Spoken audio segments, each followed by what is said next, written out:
Today, we're discussing an important legal concept as it relates to survivors of sexual abuse seeking justice, the statute of limitations. This is a critical legal concept for anyone seeking legal recourse in either criminal or civil court to understand. So let's dive into what it means, the differences between civil and criminal court proceedings, and what survivors of sexual abuse can do even if the statute of limitations has expired. The statute of limitations is a set of laws which establishes the maximum amount of time after a certain type of event occurs in which legal proceedings can be brought in either criminal or civil court. This time limit varies depending on the type of harm that happened and the jurisdiction where that harm happened. Proponents of the statute of limitations cite the need for judicial efficiency, reliable evidence, and preventing the indefinite threats of litigation. But we know that it often takes survivors of sexual abuse years to come forward and to even label the harm that happened to them. That's why survivors are advocating for the elimination of the statute of limitations for these types of offenses.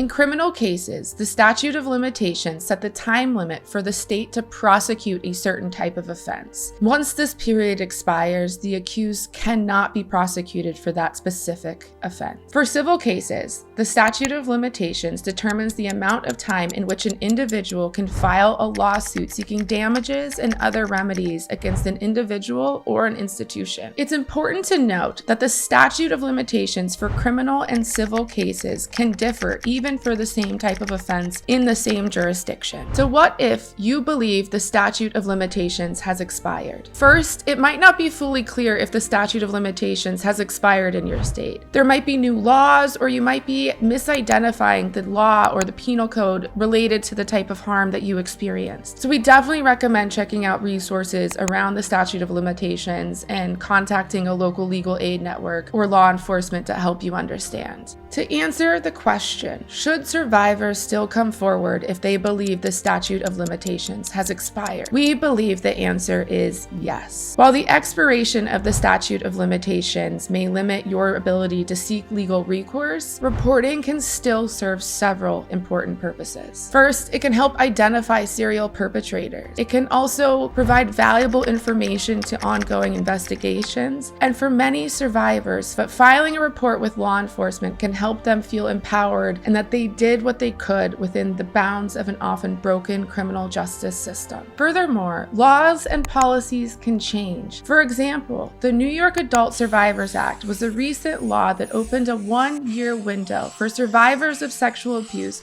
to file civil lawsuits against perpetrators, regardless of the statute of limitations. This resulted in hundreds of survivors filing suit and many more seeking settlements outside of the public record for the harm that happened to them. In conclusion, while the statute of limitations is an important legal concept for survivors to understand, we believe it should not deter them in coming forward. It's essential to stay updated about the local laws in your jurisdiction which may impact you or other survivors. If you have questions about your personal experience, you can reach out to Helping Survivors and we'll do our best to assist.